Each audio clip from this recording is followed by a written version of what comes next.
이 새벽 우리에게 주신 하나님 말씀은 이사야 66장 1절에서 14절까지의 말씀입니다. 이사야 66장 1절에서 14절까지의 말씀입니다. 우리 하나님의 말씀을 다 함께 읽겠습니다. 여호와께서 이와 같이 말씀하시되 하늘은 나의 보좌요 땅은 나의 발판이니 너희가 나를 위하여 무슨 집을 지으랴. 내가 안식할 처소가 어디랴. 나 여호와가 말하노라. 내 손이 이 모든 것을 지었으므로 그들이 생겼느니라.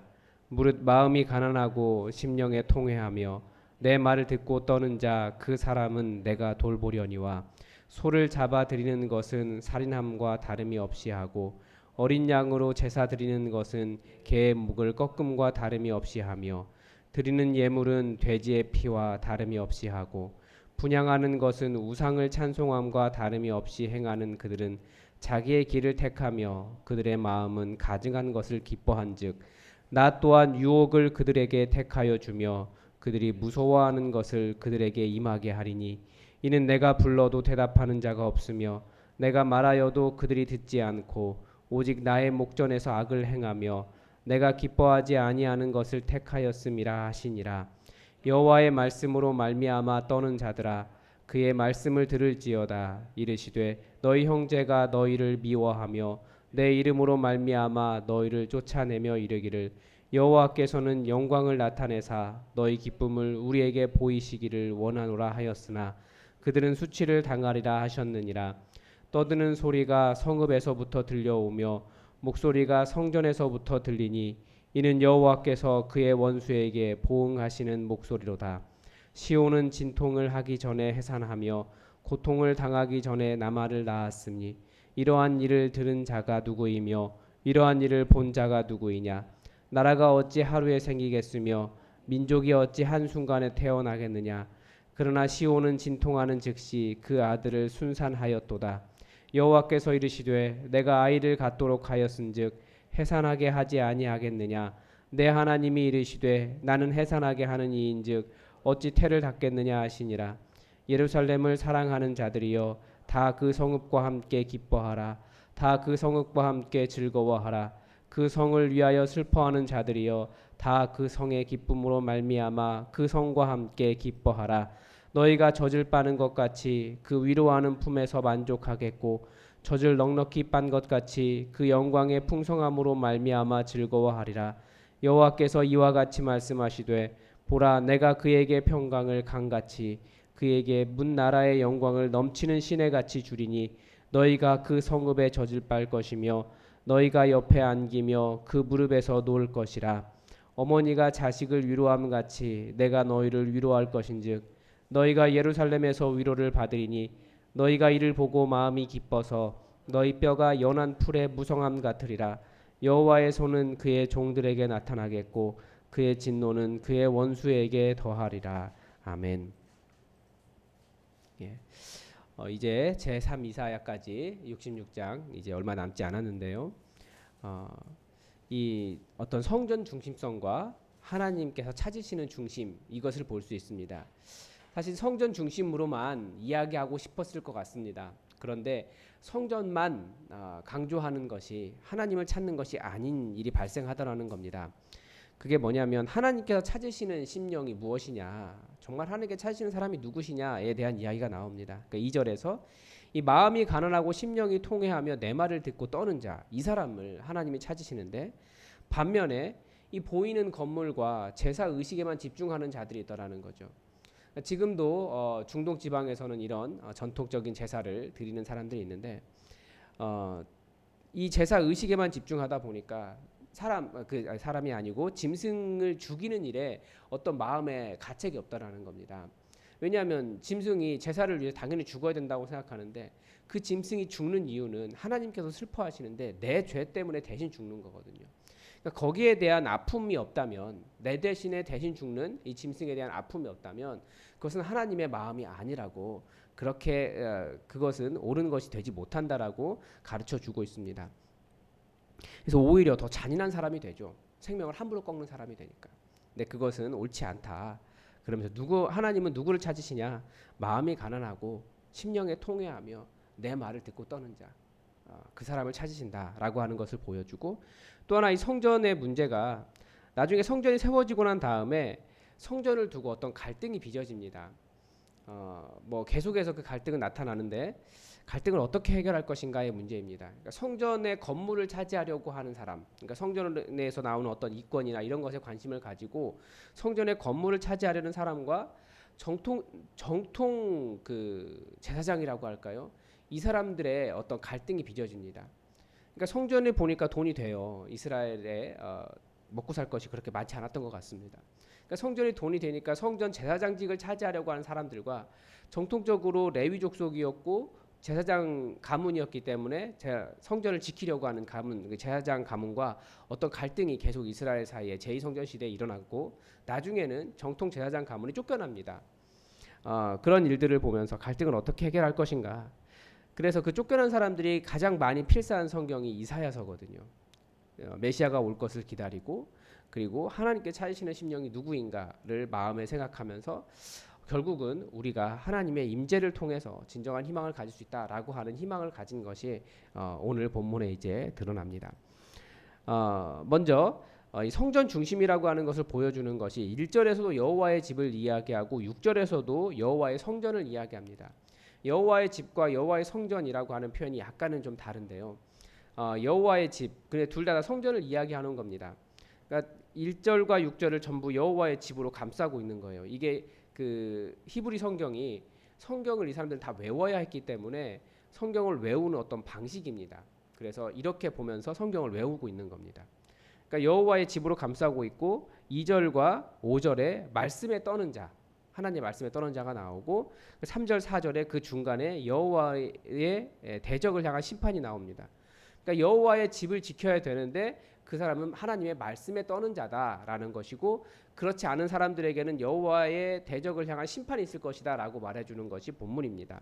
1절부터 6절까지 본문입니다. 그래서 어떤 사람이 여호와의 대적인가 3절과 4절에서 볼 수 있습니다. 한번 말씀을 보겠습니다. 먼저 1절은 성전에 대한 논쟁이라고 말씀드렸습니다. 1절에서 6절까지. 여호와께서 이와 같이 말씀하시되 하늘은 나의 보좌요 땅은 나의 발판이니 너희가 나를 위하여 무슨 집을 지으랴 내가 안식할 처소가 어디 있으랴. 이게 성전 신학의 근본입니다. 그러니까 성전에 하나님이 계신다라고 말을 하지만 이 인간이 만들어 놓은 건물 안에 하나님을 가둬놓을 수 없다라고 하는 것이 근본적인 성전 신학입니다. 그러니까 하나님은 어디에 계시냐면 하나님 계신 곳을 하늘이라고 부르는 거고요. 그리고 성전이라고 하는 곳은 우리가 하나님을 만나기 위해서 이 땅의 많은 곳 중에 특별히 구별하여 놓은 곳이 성전이라는 겁니다. 그래서 우리가 어디를 향해야 할지 모를 때, 또 어디로 가야 할지 모를 때, 그러니까 하나님을 만나기 위해서, 기도하기 위해서, 그럴 때 어디로 가야 하고 어디를 향해야 할지 모를 때 성전을 향해서, 만약에 먼 곳에 가 있다면 성전을 향해서 기도하고, 또 하나님을 만나려고 하는 특별한 열심을 가질 때 성전을 향해서 성전에 나와서 하나님을 만날 수 있다라고 하는 성전 신학의 근본적인 의미를 보여줍니다. 그러니까 성전의 의미에 대해서 묻는 거죠. 온 천하에 온 천하를 만드신 하나님이 건물에서 안식을 누린다? 이건 말이 안 된다는 거죠.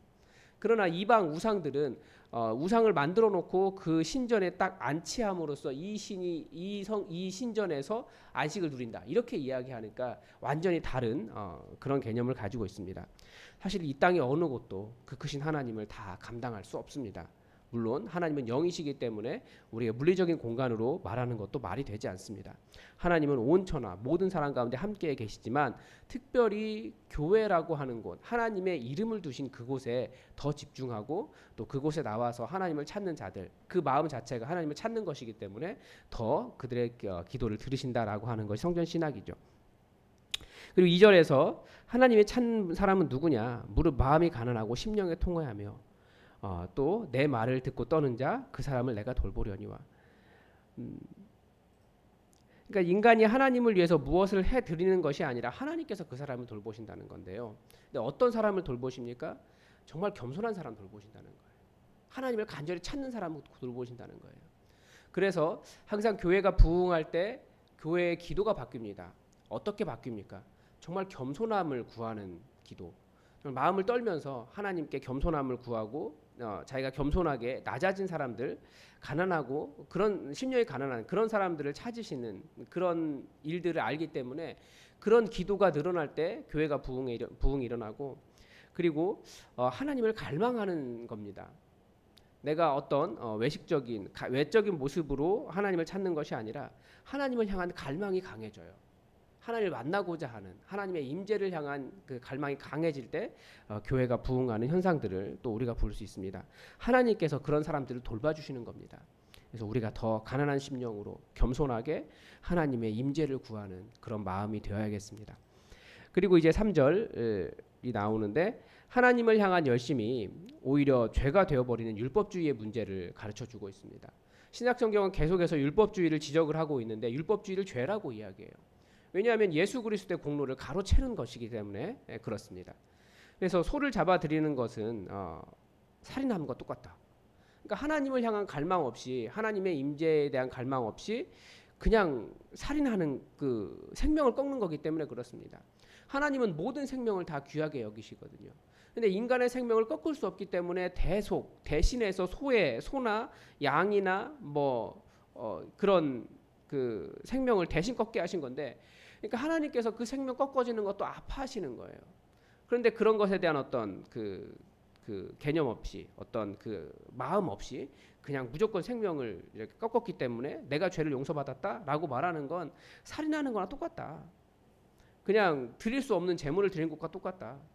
그렇게 이야기하는 겁니다. 우상을 섬기는 것과 뭐가 다르냐? 하나님을 향한 그 간절한 그 갈망과 그 연민 없이, 생명에 대한 소중함 없이 그냥 외식주의, 율법만 행하는 것은 그건 그 하나님의 뜻이 아니라는 거죠. 이사야서에 또 나오겠지만 계속해서 이사야서의 전체 주제는 뭐냐면 1장에서부터 시작하는 것이 있습니다. 성전 마당만 밟고 다닐 것인가? 아니면 하나님을 온전히 예배하고 정말 살아있는 마음으로 예배하고 의를 행하고 세상에서 또 공의를 행할 것인가? 이 문제를 다루고 있습니다. 4절에서는 이번에 하나님께서 그런 사람들에게 오히려 유혹거리를 주겠다라고 말씀하십니다. 그리고 오히려 그런 사람들에게 그들이 무서워하는 것을 그들에게 임하게 하겠다라고 말씀하십니다. 그리고 그 나의 목전에서 악을 행하며 내가 기뻐하지 아니하는 것을 택하였기 때문이다라고 말합니다. 그러니까 이사야서의 대주제가 이거죠. 성전 마당만 밟는 신앙. 하나님께서 기뻐하시는 것은 신경도 안 쓰는 거예요. 하나님을 만나는 것도 신경 쓰지 않는 거고요. 하나님을 향한 갈망도 없는 거죠. 어떻게 알 수 있습니까? 이는 내가 불러도 대답하는 자가 없으며 내가 말하여도 그들이 듣지 않는다. 그러니까 하나님께서 원하신 것은 이것입니다. 말씀에 대한 순종인 거죠. 하나님께서 원하신 것은 어떤 율법주의, 외식, 어떤 의식을 지키는 것이 아니라 말씀에 대한 순종, 정말 겸손한 마음으로 비록 이것이 나에게 손해가 난다 할지라도 내가 주의 말씀을 듣겠습니다. 왜 이사야서가 계속 성전 마당만 밟고 다니는 그런 율법주의를 비난을 했습니까? 하나님께 정말 원하시는 것은 사람을 사랑하는 거거든요. 그런데 내 이익을 위해서 안식일에는 열심히 제사 드리고 또 주중에 나가서는 자기 이익 돈 벌기 위해 사람을 때리고 또 자기 앞길 가로막는다고 또 사람에게 분노하면서 또 때리고 피 흘리고 이런 것들이, 그래 너희 손에 너무 피가 주홍처럼 붓지 않느냐, 나와 한번 논쟁해보자 라고 말씀하시는 것이 이사야 1장의 대주제입니다. 이사야 그래서 계속 그 얘기하는 거예요. 그러니까 성전이 다시 만들어졌는데 성전이 다시 만들어지면 무엇이냐, 그것이 무슨 소용이냐, 여전히 내가 불러도 대답하는 자가 없고 내가 원하는 그런 마음을 이루는 자가 없는데 여전히 그것은 잘못된 것이다. 그러면 다시 건물 세우는 것이 아무 의미가 없다. 제2성전 시대, 새로 열리는 시대가 아니다. 똑같다라고 말씀하시는 겁니다. 하나님께서 원하시는 것은 하나님의 말씀에 순종하며 겸손하게 내게 이익이 나지 않는다 할지라도 주의 말씀을 따라가는 그런 사람들을 찾으신다는 겁니다. 5절에서 그래서 이번에 이 성전에 대한 분열이 나타나고 있어요. 형제를 미워하고 내 이름으로 말미암아 너희를 쫓아내면서 하나님의 이름 이야기하면서 쫓아내는 거죠. 하나님께 이것이 영광이다. 너희가 하나님께 영광이 되지 못한다. 쫓아내는 겁니다. 이야기하는 거죠. 경건한 자들을 핍박하며 추방하고요. 그런 사람들에게 하나님께서 반드시 수치를 허락하실 것이다. 수치를 당하게 하실 것이다. 약속을 해주십니다. 그래서 성전의 중심성이 사라진 것이 아닙니다. 목소리가 성전에서부터 들리니 어떤 목소리겠습니까? 이 성전을 차지하고 경건한 자들을 추방한 자들은 성전 마당만 받는 사람들이기 때문에 결국 그 성전에 대한 제대로 된 하나님을 섬기는 것이 아니기 때문에 심판이 성전에서 나오게 될 것이다 라고 가르쳐 줍니다. 그러니까 예언자의 이 의도가 나오죠. 하나님의 임재와 말씀이 있는 진정한 성전의 회복을 꿈꾸고 있습니다. 그러니까 우리도 이곳에 교회를 세우고 진정한 부흥을 꿈꾸며 진짜 교회가 되기를 바라고 있는데, 우리가 먼저 원해야 되는 것은 하나님의 임재예요. 이곳 가운데 하나님께서 임재하시고 그리고 하나님께 온전히 순종하는 말씀이 있는 성전의 회복을 꿈꿔야겠습니다. 그리고 이제 7절 7절부터 9절까지 산파 여호와에 대한 개념이 나옵니다. 고대에는 아기를 낳다가 죽는 일이 너무 많았기 때문에 산파는 굉장히 존중받는 아주 중요한 인물이었다라고 합니다. 그러니까 성경에 이름까지 기록되어 있죠. 그러니까 그런 것들을 보면서, 그런데 하나님께서 내가 산파다라고 말씀하시는 부분이 7절부터 9절까지입니다. 시온은 진통을 하기 전에 해산하며 고통을 당하기 전에 나말을 낳았으니, 그러니까 에덴 동산의 어떤 추방의 주요 형벌이 해산의 고통이잖아요. 해산의 고통이 이제 없을 거라는 거예요. 왜냐하면 이제 나는 해산하게 하는 이인즉, 그러니까 태초의 타락을 극복하게 하시는 창조의 하나님의 모습을 여기서도 보여주는데요. 하나님께서는 해산의 고통을 없애시고 해산하게 하시는 분이시다. 그런데 사실 구절에서는 먼저 아이를 갖도록 하신 분도 하나님이시다 라고 이야기하십니다. 그러니까 하나님께서 이스라엘에게 그렇게 자녀를 갖게 하시고 또 해산이 어렵지 않게 하시면서 하나님 나라를 이루시겠다라는 거죠. 뒤에 보면 어떻게 나라가 한순간에 생기겠느냐. 그런데 이스라엘이라고 하는 나라는 끌려갔다가 망했던 나라가 끌려갔다가 나라가 툭 하고 떨어졌어요. 그 나라가 만들어졌어요. 그리고 1946년인가요? 8년인가요? 지금 이스라엘 만들어질 때도 갑자기 없던 그 팔레스타인 땅에 없던 나라가 하나님께서 툭 하고 나라를 만드셨어요. 그러니까 이런 일들을 하나님께서 행하신다라는 거죠. 그리고 이제 10절에서 14절까지 마지막으로 예루살렘에 강 같은 평화가 임할 것이다라고 말씀해 주십니다. 예루살렘을 사랑하는 자들이여, 이제 예루살렘을 사랑하는 자들이여라고 말한 이유는 예루살렘 거주민만 의미하는 것이 아닙니다. 이사야서 56장부터 제3 이사야가 시작되는데 처음부터 이야기한 것이 그거예요. 이스라엘이 혈통을 통해서 하나님의 백성이 된 것이 아니다. 이제는 하나님께서 부르시는 모든 사람들이 다 하나님의 백성이 될 것이다. 그러니까 여기서 예루살렘 거주민을 뛰어넘습니다. 그러니까 아직 해외에 있지만 혹은 예루살렘에 거주하지 않지만 예루살렘을 사랑하는, 얼마든지 사랑하는 사람들이 있거든요. 그 모든 사람들을 향해서 말하는 겁니다. 다 그 성읍과 함께 기뻐하라. 예루살렘이 세워졌다. 하나님께서 다시 임재하셨다라는 거죠. 그러니까 예루살렘의 그런 예루살렘 도시 때문이 아니라 하나님의 임재 때문에 그렇습니다. 그래서 그 성을 위하여 슬퍼하는 자들이요. 그러니까 그 성이 황폐했었기 때문에 그렇고, 그리고 앞에서 보는 것처럼 성전의 성전됨, 성전이 율법주의에 빠지고 하나님을 갈망하지 못하는 그런 일 때문에 슬퍼하며 운 사람들이요. 비록 예루살렘을 벗어나게 된 정통 제사장들이요. 뭐 이런 의미를 다 포함하고 있습니다. 그러나 그 성의 기쁨으로 말미암아 그 성과 함께 기뻐하라라고 이야기합니다. 여러분, 그 성의 기쁨이 무엇이겠습니까? 하나님께서 임재하신 거죠. 그래서 그것을 뭐라고 이야기하냐면 하나님께서 임재하시면 위로하실 것이다. 어떻게 표현하고 있냐면 엄마의 품에 안긴 것으로 위로하고 있어요. 충분히 먹고 있는 거죠. 위로하는 품. 그러니까 그 성전에 하나님의 위로가 있을 것이며 그 영광의 풍성함으로, 그러니까 영광이 하나님의 임재가 가득 일어났기 때문에 풍성한 것이 많다라는 거예요. 그래서 많이 나누고 또 함께 교제하고 뭐 사람들이 늘어나고 뭐 그런 풍성함들을 다 이야기하는 겁니다. 그리고 평강을 강같이 하셔서, 그러니까 하나님의 평강이 넘쳐 흐른다라고 이야기합니다. 그래서 이런 것들을 통해서 하나님의 임재를 우리가 가늠해 볼 수 있습니다. 하나님의 위로가 있는가? 하나님께서 넘치게 하시고 채워주고 계시는가? 그리고 평강이 있는가? 이런 것들을 통해서 하나님의 임재를 점검해 볼 수 있는 거죠. 우리가 정말 바르게 가고 있는가? 뭐 이런 것들을 점검해 볼 수 있습니다. 그래서 여호와의 손은 그의 종들에게 나타나겠고 하나님의 임재가 있는 겁니다. 반면에 그의 진노는 그의 원수에게 더하리라. 하나님의 신원하심, 하나님의 어떤 그 억울함을 해결하시는 과정들이 나타날 것이다라고 이야기합니다. 그래서 결국은 하나님의 가득한 임재를 임재 현상으로 인해서 즐거워한다라는 것을 이야기하고 있습니다. 여러분 오늘도 말씀을 쭉 보았는데 하나님께서 여러분에게 말씀하신 것이 있습니까? 그것을 가지고 또 함께 여러분 간절히 기도하시기 바랍니다.